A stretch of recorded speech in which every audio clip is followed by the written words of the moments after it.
Eu só estou adicionando, tá? O Fábio aqui. Oi, meu amigo, tudo bem? Boa noite, Eduardo. Tudo bem? Como é que você está? Tudo bem, graças a Deus. Na medida do possível, né? Verdade. Apesar que hoje eu precisei sair na rua, falei. é, Tinha um movimento bom na rua hoje.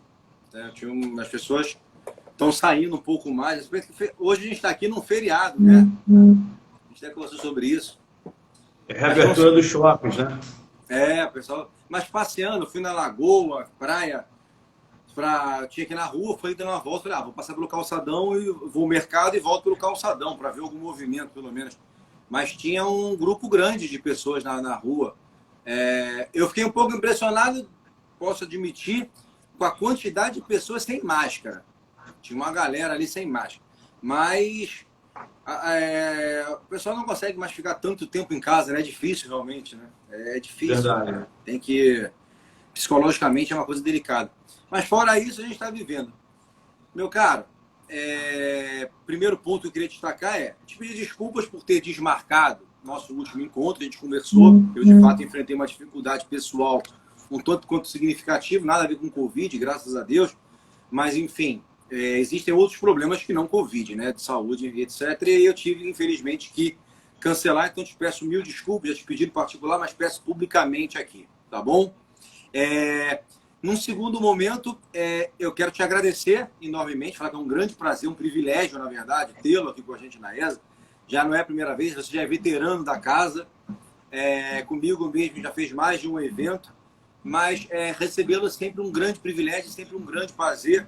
Então, te dou boas-vindas e agradeço muito o seu convite, que além de um excelente profissional, um querido amigo, e até expondo para as pessoas que estão nos assistindo agora, porque às vezes as pessoas entram e ficam um pouco na dúvida do tema, tá? Eu tenho por hábito, a partir de um tempo, até a partir de algumas provocações nesse sentido, de declinar logo de pronto o objetivo da nossa discussão. Então, o tema de hoje é recuperação industrial fluminense após a crise do coronavírus. Tema realmente um dos temas mais instigantes e provocativos que pode existir, porque a gente está falando de economia fluminense, né? Basicamente. Então, é um tema.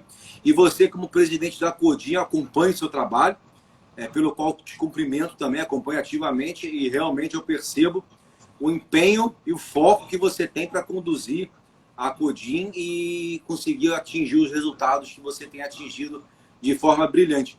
Então, muito obrigado, meu caro, por ter aceitado o convite. E a gente pode, então, dar início. Te passo a palavra, então, para a gente começar a conversar, enfim.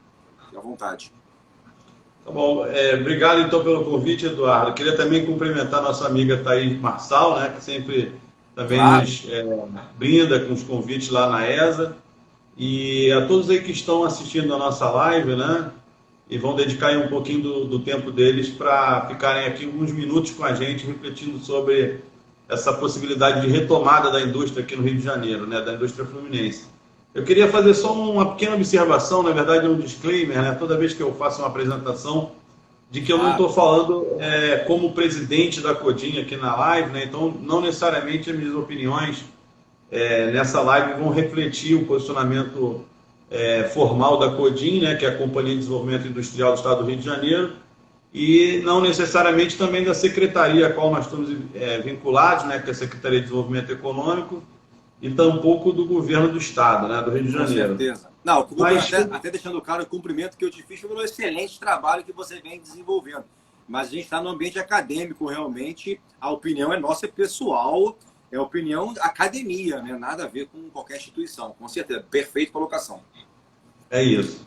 Mas entrando direto no nosso assunto, né, porque a gente sabe que as lives elas têm um tempo limitado, então acho que a gente, podendo ir direto ao Claro. ponto, a gente é mais efetivo, né, e a gente também tenta superar esse problema aí do tempo, né, que é Muito curto. limitado, né, pela plataforma. Mas eu queria falar da Codin um pouco, né, para as pessoas entenderem o que é a Codin, a Companhia de Desenvolvimento Industrial do Estado do Rio de Janeiro. Então a gente não responde na Codin por todo o desenvolvimento econômico, mas só o desenvolvimento do setor industrial, né? E essa companhia ela é uma sociedade de economia mista, cujo acionista majoritário é o Estado, né, o controle acionário é do Estado, e atua basicamente na questão da orientação às empresas, né, às micro e pequenas empresas, porque aquelas que são as grandes empresas, elas em geral já têm toda uma estrutura para planejamento tributário, né, para a questão do site location, né, a escolha do local onde vai ser implantada a fábrica, né, por conta de situações também logísticas, né, que a fábrica tem que pensar, né, fazer o seu planejamento. Então, a gente orienta aquelas que são as pequenas e médias empresas, né, tipo, os micro empresários também, mas basicamente na orientação e no apoio à obtenção de fomento, né, que é um fomento que no estado aqui tem duas vertentes, né, tem o fomento financeiro que é dado pela AGRIO, que é a Agência de Fomento Estadual, e o fomento fiscal, né, tributário, que é o fomento que ele tem o início do processo de análise na CODIM, né? Então a CODIM recebe pedidos através de um documento que a gente chama de carta consulta, que está no site da CODIM, um modelo, e aí tem todo um procedimento de análise desses pedidos de incentivo de acordo com o que a lei prescreve, né? Os requisitos da lei, que são basicamente geração de emprego, compromisso de atingir determinada meta de arrecadação do ICMS e também do investimento, né, financeiro que vai ser feito na construção de determinada indústria. Então, a gente trabalha não só na atração de novas indústrias, mas também na expansão de empreendimentos que já estejam instalados aqui no Rio de Janeiro. A gente também atua muito nessa questão da inteligência empresarial, né? Como eu falei, fazer uma espécie de uma assessoria gratuita, né, que o Estado dá para as empresas saberem onde é melhor serem instaladas, né? Nós temos ao todo 10 distritos industriais aqui no Estado, então cada região tem uma questão logística, tem uma vocação daquele município, daquele polo, né, de indústrias, então a gente orienta muito em função disso também e trabalha, para terminar, na questão da articulação com os demais órgãos da administração pública, principalmente para a obtenção de licenças ambientais, né, que é outro fator muito importante hoje para a instalação, né, para a implantação de uma indústria, obtenção de licença do INEA ou do órgão ambiental da prefeitura, né, tudo isso a gente faz, as articulações, mas inclusive também com órgãos congêneres com o nosso, né, como é o caso da AGRIO e com a própria Secretaria de Desenvolvimento, a gente trabalha nessa articulação, tentando ser um facilitador desse processo para os empresários, né? Avançando um pouquinho nessa questão, né? Como é que era feito o desenvolvimento industrial, pensado o desenvolvimento industrial antes da Covid, né? Muito em função da questão, claro, da promoção de investimentos aqui no Rio de Janeiro. A gente fez algumas viagens com o governador para fora do Brasil, né? Na Europa, Estados Unidos, né? Outras viagens que eu até não participei, mas que eu sei que aconteceram na América Latina, e tudo isso buscando atração de investimentos, né?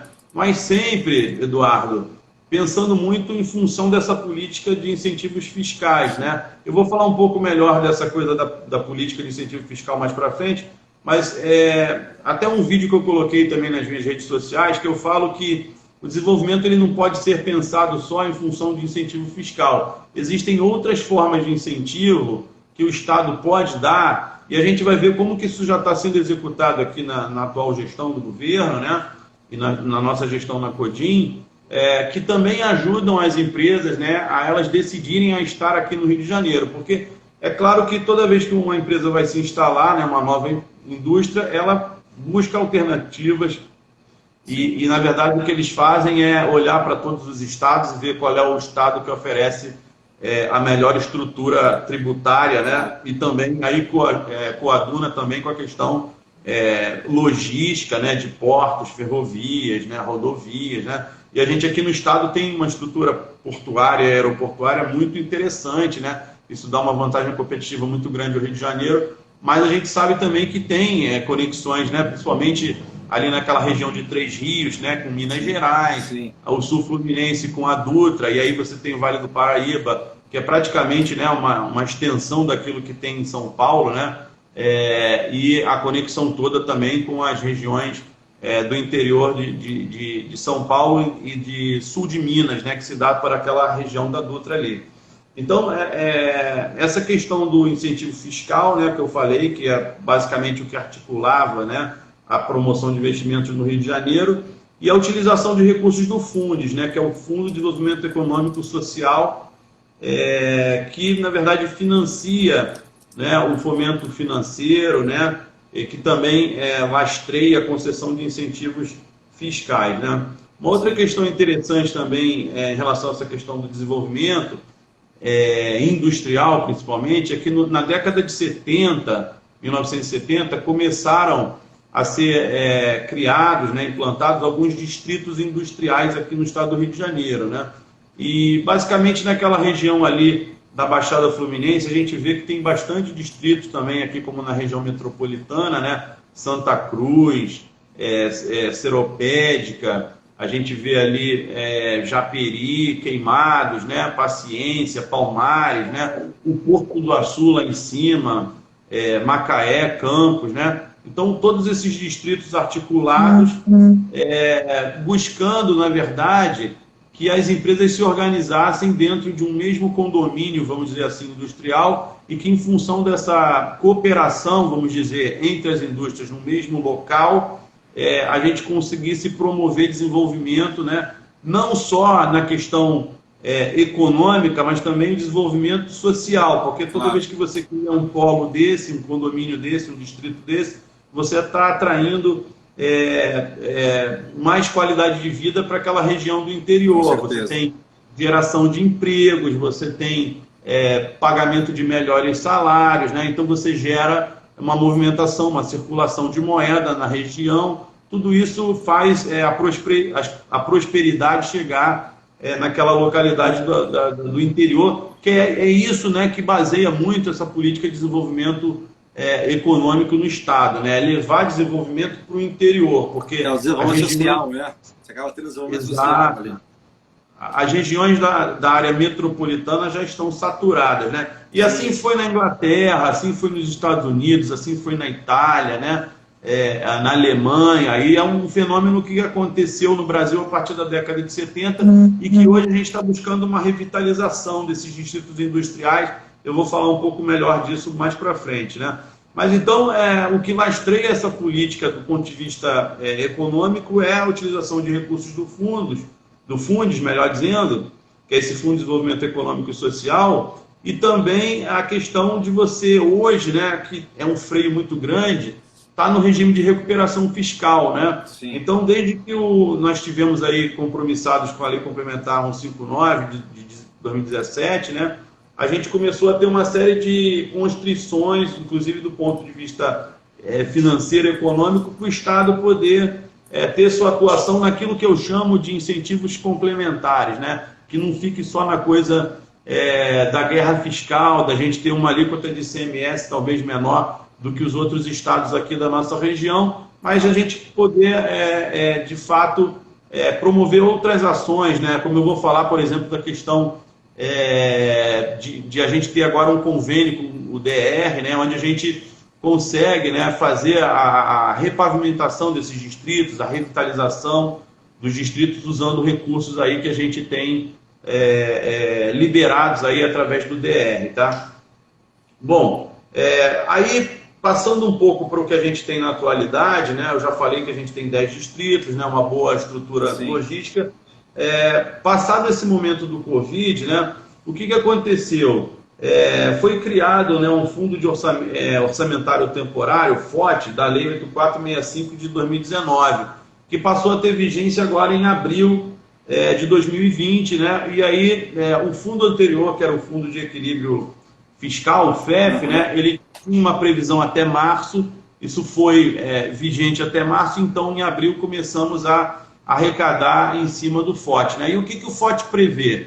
Que o que você tem de diferença, né, entre o regime tributário normal do ICMS e o regime que a empresa passa a utilizar quando ela tem um incentivo fiscal, essa diferença, né, do que é a renúncia fiscal, vamos chamar assim, a empresa tem que pagar 10% para esse fundo, né? Para quê? Para a gente voltar a promover algum tipo de equilíbrio fiscal do Estado, porque as finanças aqui do nosso Estado, elas estão, né, Eduardo, notoriamente abaladas, né? Público, entrou nessa coisa do regime de recuperação fiscal, e todo mundo sabe, né? A SEDAI, inclusive, está dada em garantia desse empréstimo, né? E agora, inclusive, essa semana foi lançado o edital da licitação, né, da outorga, né, de blocos de concessão da exploração do serviço de saneamento e fornecimento de água da SEDAI, justamente para poder o Estado se capitalizar e a gente pagar essa dívida que o Estado tem, né? Inclusive, nós tivemos aí um novo secretário de Fazenda, né, que ele tem dado declarações também públicas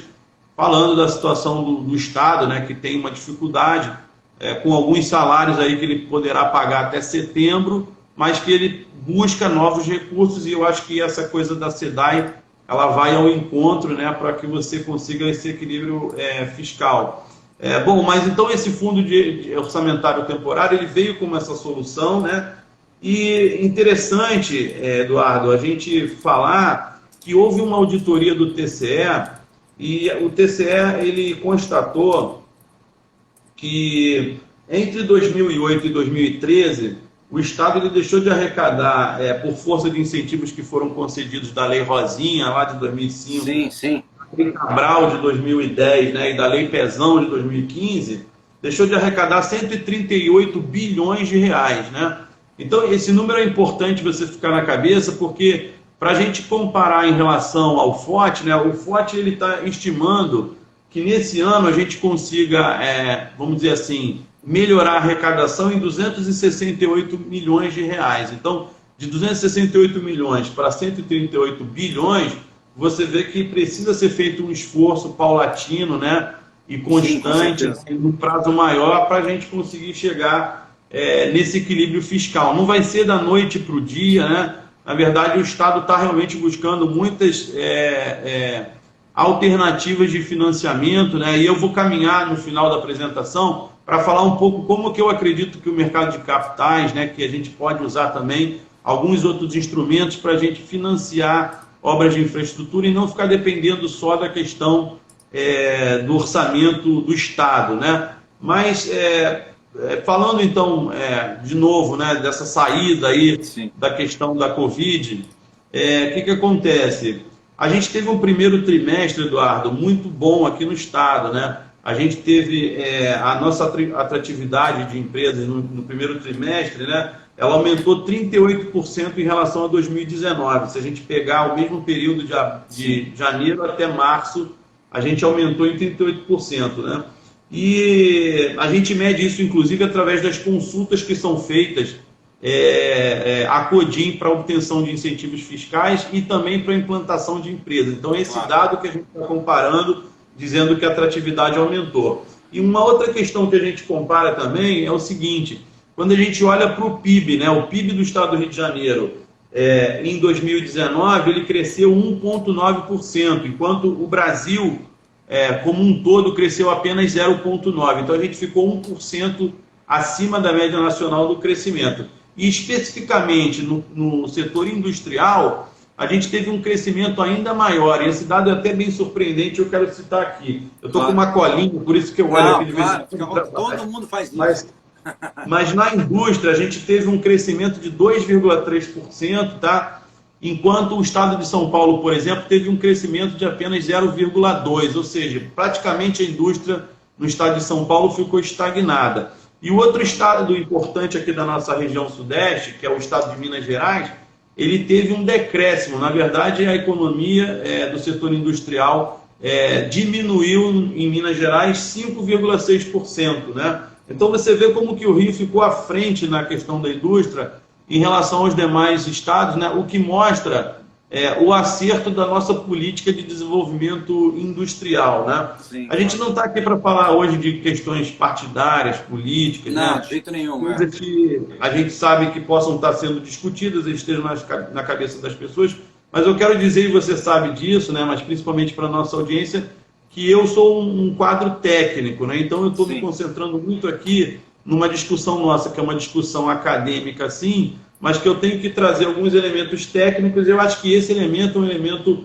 precioso, porque mostra que essa política de desenvolvimento industrial, de fato, ela teve solidez. E para mostrar isso de forma mais concreta ainda, Eduardo, você sabe que desses 2,3% de crescimento, principalmente o que veio foram recursos privados. Então, a gente que conhece um pouco de finanças, de economia, né? Eu sou engenheiro de produção de formação, né? Além de advogado, minha primeira graduação foi engenharia de produção e eu fiz a engenharia com concentração na área econômica. A gente sabe que quando um movimento desse, né, de crescimento do PIB, ele vem com aporte de recursos privados, é porque ele tem mais sustentabilidade do que se ele viesse em função de um aporte de recursos estatal, claro, né? Então, a gente entende que esse crescimento do Rio de Janeiro, né, ele era um crescimento assim, sustentável, né? Agora, o que acontece? Quando chegou em meados de março, veio essa coisa toda da pandemia, né? E aí, basicamente, a economia como um todo ficou estagnada. Isso não foi só na indústria, foi no setor de serviços, né? Foi também, em geral, né? Tudo ficou paralisado. Então, houve áreas mais afetadas, por exemplo, a aviação, né? Mas a gente sabe que, em geral, foi um baque que ninguém esperava. E a nossa filosofia, né, para como a indústria pode se desenvolver depois da crise do Covid, né, nessa retomada, é o que a gente está chamando de retomada. Tem gente que até está questionando e criticando esse termo, né, porque entende que ainda a Covid não está finalizada, mas também há quem argumente de que a gente precisa, de fato, reiniciar as atividades mesmo com a pandemia ainda não tendo uma solução definitiva, que vai ser a questão da vacinação, né? A gente vai falar isso também. Mas de qualquer forma... Essa questão de retomada, desculpa te interromper, essa questão de retomada, eu acho que tem validade, porque a retomada não é esperar a Covid passar para retomar, é entender que ela chegar aos impactos que ela causou e tentar trabalhar para retomar o crescimento mesmo com ela convivendo concomitantemente com a gente, né? Não pode esperar criar uma vacina para tentar retomar, com certeza. Senão a gente quebra. É isso. Mas não tem jeito. Eu acho que assim, é um movimento que a gente viu que chegou em abril no fundo do poço, né? Então, a nossa filosofia é a gente não ser pego de surpresa no segundo trimestre de 2020, né? A gente já começar a planejar alguma coisa, porque a pandemia foi um risco não previsto em nenhuma matriz de planejamento de qualquer empresa. Então, a gente, de fato, agora pensa nessa retomada, num plano de reabertura, de uma forma que a gente tenha ações planejadas, né? E aí esse planejamento, a Secretaria de Desenvolvimento até colocou, né, em função da quantidade de leitos disponíveis, em função de a gente estar medindo a velocidade de contágio, né, do coronavírus, né? Então, são critérios, mas o que a gente percebe, né, é que a Firjan, por exemplo, ela tem um índice de confiança empresarial, né, da indústria, e esse índice ele chegou em abril no nível de 35,6 pontos. Né? Para você ter uma ideia, esse foi o menor patamar desde que o índice foi criado em 2010. E esse valor de abril, a gente olha para maio, ele já melhorou, ele já foi para 36,7 o fator da expectativa, né, o indicador da expectativa da Firjan. Ou seja, já está havendo, de fato, um movimento dos próprios industriários de voltar a investir, né, de querer sair desse momento de estagnação maior que foi abril, e a gente já vê isso refletido em maio. O índice de junho ainda não saiu, mas com certeza vai também reforçar essa melhora da confiança industrial, né? E a gente sabe que esse índice é um índice que ele mede, né, a confiança no Estado, claro, a confiança na economia e a confiança também da empresa, né? Ou seja, os fatores de produção, né? Como a empresa está dentro da sua atividade, vendo a possibilidade de continuar, né? Então, isso tudo mostra para a gente que há sim um cenário que vai melhorar agora com essa reabertura, né? Uma outra questão que eu ia falar, isso bem en passant, que foi o papel do Estado, né, nesse período da Covid. Então, o governo federal ele liberou aí 4 bilhões para as micro e pequenas empresas. O Estado aqui tem menos possibilidade, mas liberou 300 milhões de reais através da AGRIO para as micro e pequenas, né? A Codim, por outro lado, ela atuou muito forte na questão do incentivo fiscal. nós mandamos 24 processos para a comissão do Rio Log, né, que é uma comissão que fornece incentivos fiscais para o setor de atacado, distribuição, né, e nós mandamos em maio, né, mais 10 processos para a CPPDE, que é a Comissão de Políticas de Desenvolvimento Econômico. Então, ao todo foram aí 34 empresas que tiveram seus pleitos analisados, né? As decisões, a maioria foi acatado, né? Deferido o incentivo fiscal, 75%, e isso resultou, Eduardo, só para você ter uma ideia, numa projeção de que nos próximos 5 anos a gente vai aumentar a arrecadação de ICMS em 132 milhões, tá? E vamos gerar 615 empregos. Ou seja, num único mês que foi abril, a gente conseguiu criar 615 empregos e gerar 132 milhões de reais de arrecadação. Se você comparar com o número do FOT, que a gente prevê que no ano inteiro você vai arrecadar aí 128 milhões de reais, um único mês de incentivo fiscal praticamente supera o ano inteiro do fundo de orçamentário temporário, entendeu? Então é muito importante essa questão do incentivo fiscal. Algumas pessoas não conseguem entender, às vezes, a mecânica do incentivo fiscal, acham que é renúncia do Estado. Sim. Não é, na verdade, você está trazendo empresa, então você está dando uma alíquota menor, mas você está atraindo arrecadação nova. Tá? Seria zero se não fizesse isso, né?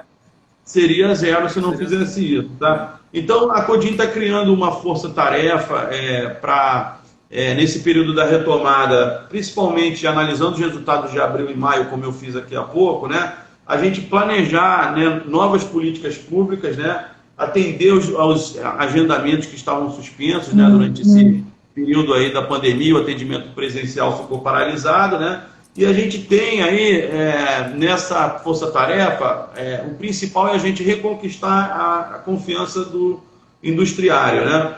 A gente fez uma análise e hoje a gente, lá na nossa área de desenvolvimento industrial, a gente viu que nós temos um total de 11 empresas em implantação, que dá mais ou menos 8%, né, de total de áreas disponíveis, né, e ainda temos em disponibilidade cerca de 50% dessas áreas. Então, o que a gente vai fazer, né? Quais são as perspectivas aí da indústria, né, depois da retomada da indústria, finalizando esse momento de quarentena, tá? Principalmente a gente tem esse projeto, né, esses planos de reabertura, né, de flexibilização do isolamento social. E aí a gente viu essa coisa que aconteceu essa semana, né, a 7ª Vara de Fazenda Pública, ela fez lá, deu uma liminar, né, fez algumas objeções aos textos dos decretos, tanto do Estado quanto da Prefeitura, né? Ela foi suspensa, né? Mas suspendeu a parte do texto, né? Mas o decreto 47.112, esse que foi o do Estado, né? Ele começou a liberar a indústria. Eu não vou falar de toda a economia, mas só do que é da indústria. Começou a liberar em alguns períodos, né? Principalmente o setor de construção civil, que está autorizado a funcionar de 7 às 3 da tarde, o setor de indústria de transformação, que está autorizado a funcionar de 9 às 17, e aquelas indústrias que têm atividades essenciais, essas estão autorizadas a funcionar 24 horas por dia, né? Houve esse questionamento, como eu falei, da 7ª Vara, o STF derrubou, aliás, o TJ do Rio de Janeiro derrubou essa foi a presidência liminar do TJ que suspendeu a liminar. Isso. E na verdade, está suspenso, né? Até o final do processo. Exatamente, até porque o desembargador, ele entendeu, né, que o STF já tinha falado sobre isso, sim, que há competência concorrente dos estados e municípios para legislar nessa questão das medidas que têm que ser tomadas para o combate da pandemia, né? E é claro que tudo isso que eu falei nesses horários de liberação, né, pessoal, está obrigado a observar ainda as medidas, né, de prevenção recomendadas pela Secretaria Estadual de Saúde. Então, assim, não é uma coisa irresponsável, né? Houve uma manifestação também muito interessante do secretário de governo, que ele falou o seguinte: ora, o Estado está regulamentando isso no âmbito que lhe cabe, né, da sua competência a nível estadual. Sim. Agora, a gente sabe que no âmbito do município, o prefeito local ele vai melhor avalizar, né, melhor identificar as condições para a reabertura das atividades. Como foi feito aqui no caso da capital, o prefeito Crivella determinou que fosse aberto apenas hoje os shoppings, por exemplo. Sim, né? sim, sim. A gente está vendo aí na rede social como que os shoppings já estão ficando cheios novamente. Ele deu até a declaração falando que a decisão dele era muito similar, ou seguiam muito parecida com a do governo mesmo. Teria alguns pontos de divergência, mas a linha era essa mesmo, era de liberar um pouco mais. É isso. Tanto é que foram feitas umas tabelas de comparação na coluna da esquerda, o que o Estado decretou e o que a Prefeitura decretou. No caso da indústria, você pode ver, né, nessa tabela que há uma convergência total, ou seja, tudo que foi falado pelo Estado, a Prefeitura concordou. Então, como essa é a área aí que a gente está discutindo, eu acho que a gente tem realmente uma articulação positiva que eventualmente faltou com o governo federal, né? A gente sabe que tem questões, ou tinha questões políticas envolvidas, mas que parece que na relação do Estado com o município, no caso aqui da capital, vai muito bem, né? Esse alinhamento, né? Do que sejam as medidas necessárias para a reabertura.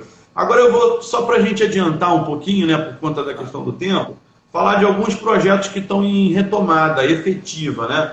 Um projeto importante é o do complexo industrial da Fiocruz Biomanguinhos, né, que é o complexo de biotecnologia, né, que eles chamam de CIBS. Esse complexo ele compreende uma seção de lotes, 21 lotes, né, que é uma seção que a Codim vai fazer a Biomanguinhos. A Biomanguinhos já tinha pago, mas ela não tinha, vamos dizer assim, cumprido com a obrigação de construir um complexo, né? Então, por conta disso, não tinha ainda a escritura definitiva. Sim. No dia 28, agora passado, a gente conseguiu, numa reunião do Conselho de Administração, superar esse entrave. Então, a Fiocruz ela vai conseguir contar com essa escritura definitiva, o que é muito importante para ela, né, a Fiocruz, e através do Instituto Biomanguinhos, porque eles conseguem a liberação de um recurso que eles estavam tentando obter, que é um recurso para continuar a obra que foi paralisada nessa área lá de 580 mil metros quadrados que a gente tem no Distrito Industrial de Santa Cruz, né? Houve uma auditoria do TCU em 2017, mandou parar ou acabou ocasionando a paralisação, mas agora eles vão conseguir a escritura definitiva e o governo federal já anunciou um aporte aí de 3 bilhões de reais para eles darem continuidade ao projeto lá do Complexo Industrial de Biotecnologia. Esse complexo ele vai ser principalmente para aumentar a produção de vacinas e de fármacos, né? A gente viu na imprensa aí também o governador de São Paulo falando que o Instituto Butantan já estaria lançando a vacina e coisa bem e tal. Avançado, né? Isso. E são os dois maiores produtores de vacina do Brasil, a Fiocruz e o Butantan. Sendo que a Fiocruz é maior que o Butantan, né? Então, como é que a Fiocruz tem, desde do início do século passado, atuado, né? Sempre com a questão da transferência de tecnologia. Quando uma vacina é descoberta em determinada região, eles conseguem a transferência de tecnologia e passam a produzir essa vacina aqui. E é isso que é importante no planejamento do combate do coronavírus, porque não adianta a vacina ser descoberta nos Estados Unidos ou na Europa, claro, e a gente não ter capacidade de produzir ela aqui. Então, desse lado, eu quero te dizer, Eduardo, que a Codim ela tem feito o melhor possível, né, e está cooperando com a Fiocruz, e esse projeto agora sendo retomado, tendo esse aporte de 3 bilhões, isso vai ser muito importante não só para o nosso estado, mas como para o Brasil como um todo, tá? Para você ter uma ideia, empresas médias de biotecnologia dos Estados Unidos, elas têm um orçamento de 4 bi, empresa média, tá? Então, esse aporte que o governo federal está fazendo, de 3 bi, ainda é menor do que seria uma empresa estrangeira nessa área de biotecnologia. Mas, de qualquer modo, é um aporte relevante, né? Porque a gente sabe que o orçamento anual da Biomanguinhos é 2 bi, né? Então, eles vão ter os 2 bi mais 3 bi, ou seja, um volume de recursos considerável, e isso é uma medida efetiva que está sendo feita tanto aí pela Codim, Fiocruz, governo federal, governo do estado, para a gente conseguir ter uma coordenação de ações para que essa produção de vacinas seja ampliada, né? Essa capacidade seja ampliada. Um outro projeto interessante que vai ter uma retomada agora é uma obra da refinaria do Oil Group, lá no Porto do Açu, né? O que é essa obra, né? Essa obra é uma tentativa, na verdade, de agregar valor à questão da produção do petróleo, né? Algumas empresas, né? Porque a questão do refino, principalmente, é feito mais de 97% pela Petrobras, mas algumas empresas começaram a investir nessa coisa de você agregar o valor ao petróleo fazendo o processamento onshore, né? Uhum. Então, essa empresa, que é a Oil Group, lá no Porto do Açu, ela vai recomeçar o projeto dela em 2021, né? E vai gerar no pico aí até 2.000 empregos, tá? É um projeto importante. Hoje está numa fase de projeto básico, né? Já passaram a fase do planejamento, está no projeto básico, mas o só fato desse projeto estar em andamento, isso já gera uma expectativa, um aumento de confiança, principalmente naquelas operações lá do Porto do Açu, né? Essa refinaria ela vai ter uma capacidade aí, de cerca de 20.000 barris dia, né? Pra você ter uma ideia, a menor refinaria da Petrobras produz 33.000 barris dia. Então, realmente é um projeto de uma micro-refinaria, mas que é importante a gente ter iniciativas como essa já voltando, porque eu acredito que outros projetos vão vir de micro-refinarias, né?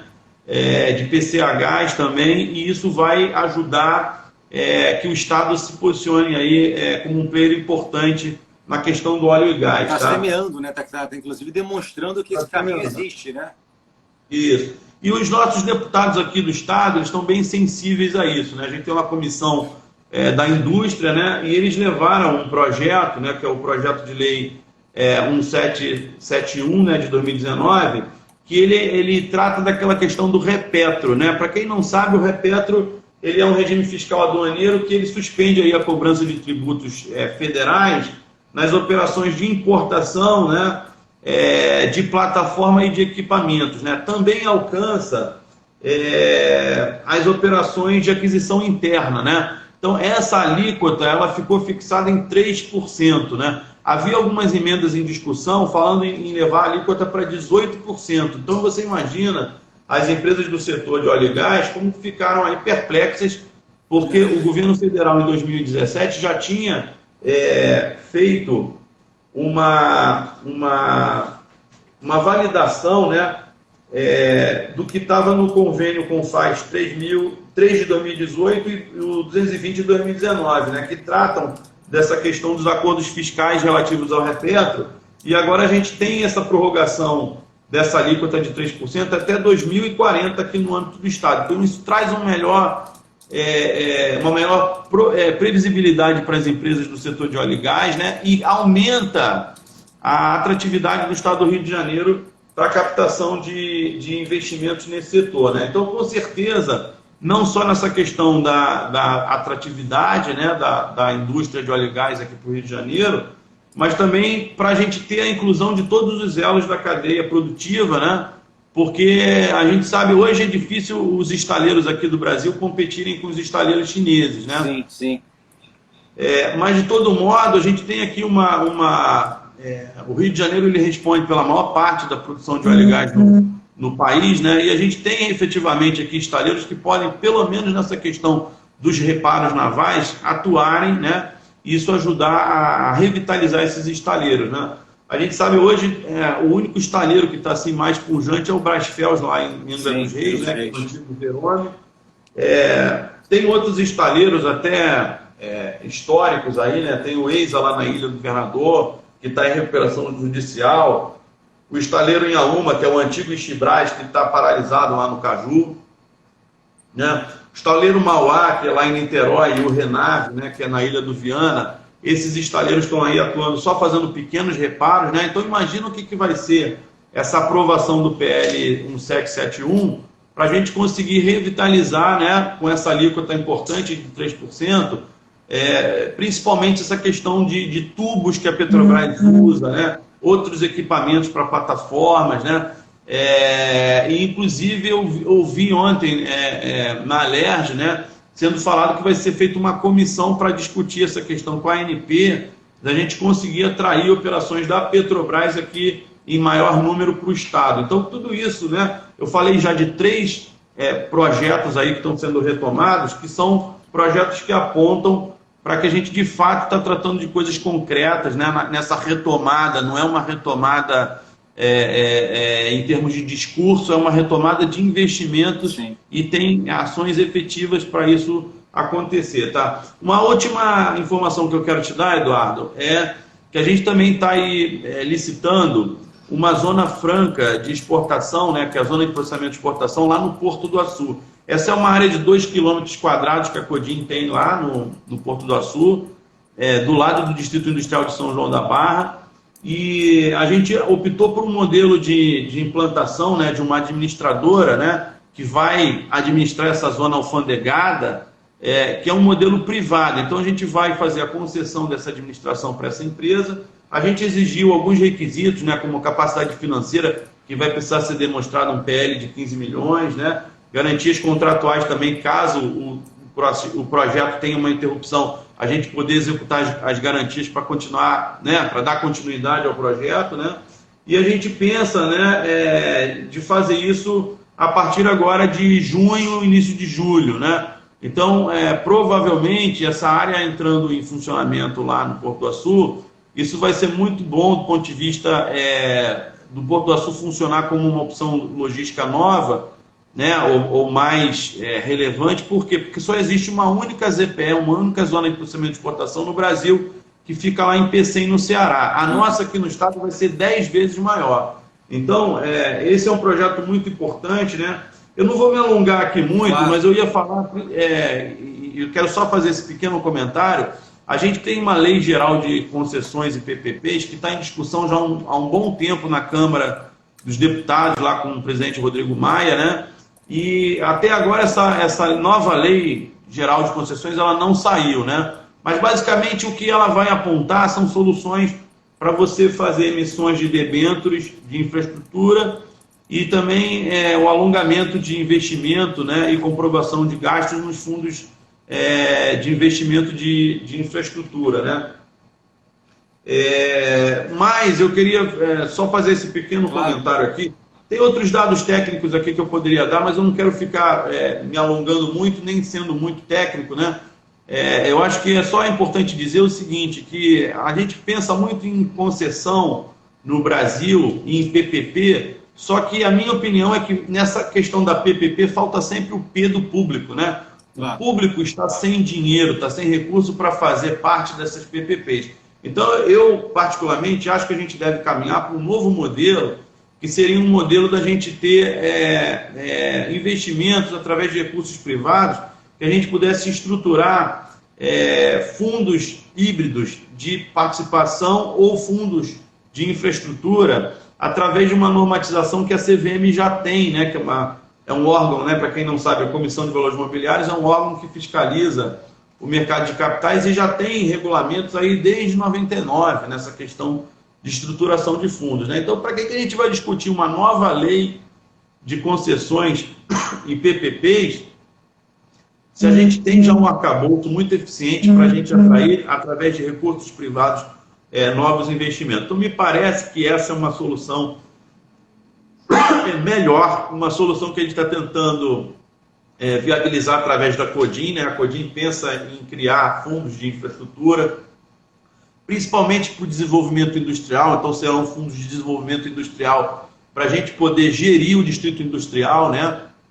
A gente poder pavimentar sem depender do recurso do DR, a gente poder fazer a questão da segurança do distrito industrial, a gente poder fazer geração de energia no distrito, né? Uma outra questão muito interessante que eu vi que foi lembrado aí pela audiência, né, foi comentado, a questão também ambiental, né, que a gente precisa fazer os projetos de estação de tratamento de efluentes que estavam já previstos nesses distritos industriais quando os projetos foram aprovados lá em 70, né, mas embora previstos, nunca foram executados, né? Então tem projetos aí que você teria que ter estação de tratamento de efluentes em distrito industrial que está há 40 anos sem fazer, 40 anos sem executar. E às vezes não é por uma má índole, né? Às vezes não é por uma má gestão, às vezes é por uma falta de recursos efetivamente. Agora, Se eu tivesse a possibilidade de outorgar, através de um fundo de investimento, o direito de um privado vir investir no fundo e ele executar a micro hidrelétrica, ou a usina solar, ou a usina termoelétrica para gerar energia para o distrito, para o condomínio industrial, se eu permitisse que ele explorasse a questão do saneamento industrial, ou seja, monta lá a ETE e cobra das empresas lá o valor do serviço, né? A vigilância do distrito, né? Porque esses distritos eles são abertos, eles têm que ter portarias, eles têm que ter segurança, eles têm que ter asfalto, porque se tiver buraqueira, o caminhão vai passar com a mercadoria, vai quebrar a mercadoria e vai quebrar o caminhão, né? Então, tudo isso são coisas que a gente está a duras penas por conta da questão orçamentária do Estado, conseguindo avançar. Mas eu acho que a gente só vai conseguir realmente ter uma evolução significativa quando a gente for para um modelo de gestão desses distritos que seja um modelo privado, né? Que a gente quer fazer através aí da Codim, a Codim fazendo um papel talvez aí quase de um banco de desenvolvimento, né? Captando recursos e destinando esses recursos para a indústria, né? Então, vamos dizer que a minha visão para a Codim do futuro seria da Codim ser um banco de desenvolvimento industrial voltado para a gente fomentar, né, e apoiar ainda mais a atividade industrial nesses locais, né, com as vocações dos municípios, né, com as características logísticas, mas a gente abrindo um pouco mão de só fazer desenvolvimento através de incentivo fiscal. Sim. Porque o Estado ele tem condições de organizar que haja outros incentivos, né, através de mecanismos que eu defendo que sejam mecanismos aí de captação de recursos privados, desde que a gente ofereça segurança jurídica, né, e a gente tem boas regras aqui regulatórias no que diz respeito ao mercado de capitais através do Banco Central e da CVM. A gente ofereça também empreendimentos que sejam de fato atrativos, né? Não pode ser jabuticabas, coisas exóticas, né? Tem que ser coisas que tenham previsibilidade e que sejam realmente nesse contexto hoje da indústria de óleo e gás, né, de fato dentro dessa estratégia de tornar o setor industrial aqui mais forte, né? Não só óleo e gás, mas também atrair a indústria de transformação. Acho que tudo isso vem na cadeia, né? No que a gente conseguir reduzir o custo da matriz energética com a questão do uso do gás, né? Hoje o gás é reinjetado nos campos, né? Uhum. A gente poder usar o gás para gerar energia mais barata, a gente vai de fato conseguir então atrair a indústria de transformação de volta para o Rio de Janeiro, que é um sonho meu, né? O Estado perdeu essa indústria ao longo dos anos, mas eu acho que a gente tem plenas condições agora com essa reestruturação do setor de gás, né?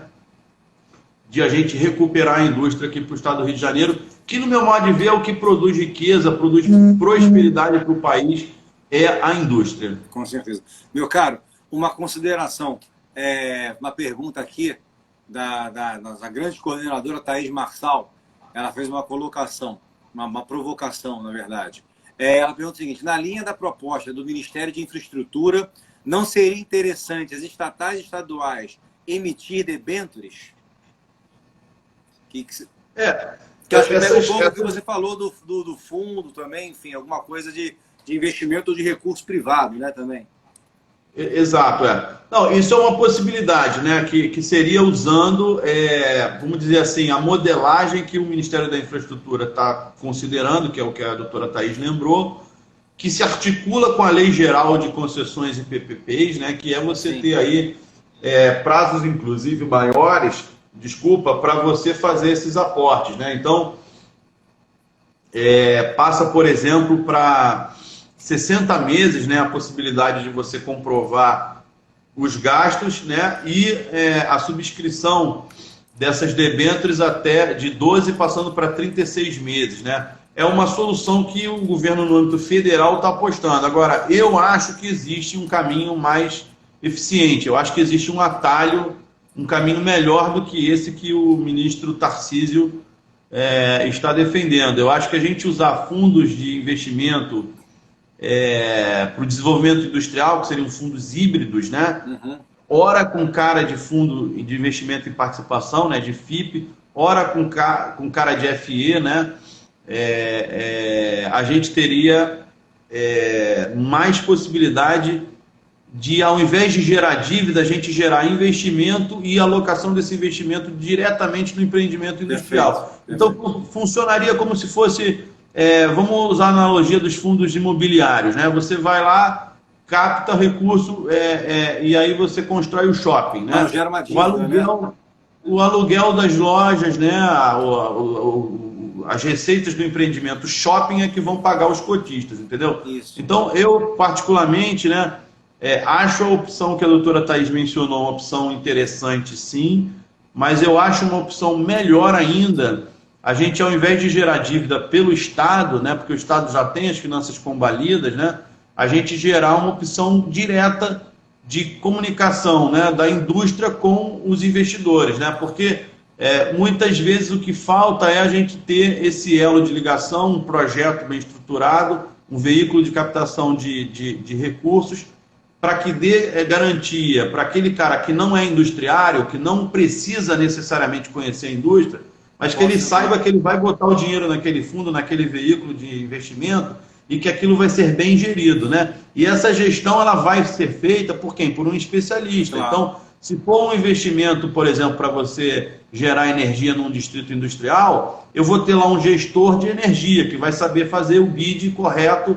de comprar e vender energia no momento preciso, entendeu? No momento melhor, no momento ideal. Então, é isso que eu defendo, é que a gente traga a inteligência do mundo financeiro para dentro dos empreendimentos industriais. E a gente já vê que isso aconteceu, de certa forma, no Brasil, né? Você pega, por exemplo, o setor aí do varejo, né? A Casa e Vídeo, outras marcas importantes, que você trouxe cabeças, né? Mentes da economia para fazer a gestão financeira de um negócio que não necessariamente aquelas cabeças financistas tinham que conhecer, sim, mas que embaixo eles contrataram todos os especialistas, os profissionais, e se houveram muito bem, né? Então, é trazer essa mesma mentalidade, né, que a gente vê aí, por exemplo, eu posso citar, né, é muito falado o caso aí do Jorge Paulo Lemann, né, que tem lá o veículo do 3G Partners, né, que é o fundo, que fez alocação de recursos com essa mentalidade financeira em diversos empreendimentos, né? Cada um diferente do outro, hambúrguer, ketchup, sim, né? Sim. E por aí vai. Então, assim, a cabeça financeira não necessariamente ela precisa entender do negócio na ponta final, né? Ela contrata quem o faça, né? E eu acho que você falou como exemplo na debênture, você teria o Estado, na verdade, mais endividado, eventualmente, ao contrário do que no mais endividado imobiliário, que você teria efetivamente uma parceria, todo mundo jogando junto, né? Isso. E o fundo ele traz muito isso, né? Porque como é que os investimentos passaram a ser feitos, né? De alguns anos para cá? Quem coloca o aporte de recursos, ele quer uma cadeira no board, né? Claro. Ele quer também participar da decisão, na gestão. Como é que vai ser feito, né, o uso desse recurso, né? Ele está ali para fiscalizar, mas ele também está ali para ajudar a decidir, né? Sim. Então ele não precisa ser o especialista, mas ele está no board. Então claro, ele traça as grandes metas, as linhas mestras, né? E aí ele é assessorado por pessoas que estão embaixo daquela estrutura societária, que são as pessoas que conhecem realmente ali claro, o negócio na ponta final. E eu acho que isso tem toda a conexão com a indústria, né? Você pode trazer esses recursos para você fomentar grandes projetos de infraestrutura, né? A gente sabe, por exemplo, tem um projeto lindo, né, que eu ouvi falar, que é de você construir 150 quilômetros de ferrovia do sul de Minas Gerais até ali Barra Mansa, onde opera um trenzinho da MRS Logística, né? Uhum. Aquele trenzinho da MRS Logística, ele escoa a produção para o Porto do Rio de Janeiro e para o Porto de Itaguaí, lá em Sepetiba. Ora, se eu consigo fazer um trechinho de 150 quilômetros de ferrovia, eu consigo escoar toda a produção de café do sul de Minas através daqueles mesmos trilhos que estão ali já há muito tempo, acho até que desde a época de Dom Pedro II, né? Então, assim, será que é muito difícil você conseguir um aporte de recursos para você construir 150 quilômetros de ferrovia, para você fazer um rabicho ali, uma conexão? Eu, particularmente, acho que existe no mundo financeiro inteligência suficiente para isso, né? É só a questão do quê? De Minas Gerais e Rio de Janeiro entrarem em acordo para fazer a outorga dessa possibilidade de construção dessa ferrovia e a gente captar o recurso e executar. Isso não parece uma coisa tão distante da realidade, entendeu, Eduardo? Entendi. Isso para quem já conviveu, no meu caso, né, que fui da CVM há 17 anos, no mundo financeiro, a gente sabe que foram feitos projetos muito maiores, né? E que determinadas tarefas aqui que hoje o Estado não consegue executar, talvez se a gente deixar a iniciativa privada executar, isso vai acontecer, né? Então você vê lá o exemplo do Porto do Açu. O Porto do Açu, até um determinado período atrás, aquilo ali eram áreas até... claro, existiam famílias lá produzindo, mas aquilo ali não tinha um valor de terra muito elevado, né? Era uma região ali no delta ali do rio, né? Então, o que acontece? De repente, chegou um grupo de empresários, construíram um empreendimento baseado no FIP, né? No Fundo de Investimento e Participação, e aí se montou esse grande projeto da antiga LLX, né? Hoje é a Prumo Logística, e aquilo está lá funcionando, né? E a Codim tem áreas lá, né? Esse terreno que eu te falei de 2 quilômetros, que vai ser uma zona alfandegada, sensacional, 10 vezes maior do que você tem lá no Ceará. Por quê? Porque você usou, no caso lá do Açu, veículos de captação de investimentos sofisticados, né? Então, eu costumo dizer que, para mim, concessão em PPP é você usar um Opala antigo quando você poderia estar aí dirigindo um modelo novo, entendeu? Perfeito. O modelo novo é você usar os veículos de investimento que você tem no mercado de capitais. E que são conhecidos, estáveis, né? São seguros até, são regulados. Garantem segurança jurídica e que são modelos já testados, né? Então, eu acho até que para a lógica empresarial funciona de maneira mais eficiente, porque o investidor moderno, né, o investidor qualificado, ele está mais habituado a esse tipo de fundo. Ele conhece mais, né? Ele conhece. Porque a concessão pública, a PPP, ela sempre fica muito cheia de variáveis que são, às vezes, desconhecidas, elas sofrem alterações, né? Ou seja, existe uma tradição no Brasil de alterar muito essas regras, ou criar regras muito complexas, né? Sim. Quando, na verdade, a gente sabe que no arcabouço regulatório da CVM, né, você tem uma legislação de fundos de investimento, a 306 lá de 99, que a gente está há mais de 20 anos trabalhando com ela. Então, a regra já é conhecida, já foi testada, já tem vários precedentes. A gente tem 1 minuto e 40, sabe? Está contando aqui a contagem regressiva, só para você... Eu acho que a gente tem que marcar outra, hein? A gente tem que marcar outra. Mas é isso, eu te agradeço então, Eduardo. Acho que a gente expôs aqui bem as nossas ideias, tá? E foi um prazer falar contigo. Prazer tudo. Eu fico à disposição de você, da Thaís, enfim, da ESA. E agradeço mais uma vez aí o privilégio de estar com vocês. Obrigado, meu caro. É uma honra tê-lo, falei no início, tê-lo aqui. Eu acho que tem muita coisa para a gente conversar, a gente pode alinhar, fazer até uma continuação dessa, eu divulgo. O pessoal ficar atento aí na página da ESA, que tem vários eventos acontecendo. A gente pode fazer uma continuação para especificar. Eu acho que um tema muito legal é esse que está falando, os fundos de investimento imobiliário como veículo para a consecução desses objetivos. Eu acho que a gente pode desenvolver um pouco isso, porque, como você falou, tem uma segurança jurídica, o empresariado conhece o veículo, não tem aqueles preconceitos de concessões, parcerias públicas-privadas, etc., vai atrair muito mais. Vamos conversar sobre isso. Mas te agradeço muito mesmo. É um prazer tê-lo aqui conosco. Agradeço a todo mundo que participou também. A gente vai divulgar mais eventos. Se tudo der certo e o doutor Fábio aceitar, ele vai me dar a honra de participar de mais uma live com ele. Mas, meu cara, estou aqui à disposição. O que você precisar da gente, conta com a gente, tá bom, meu caro? Tá bom, querido. Boa noite aí para todos, tá? Foi um prazer. Prazer todo nosso. Forte abraço. Abraço.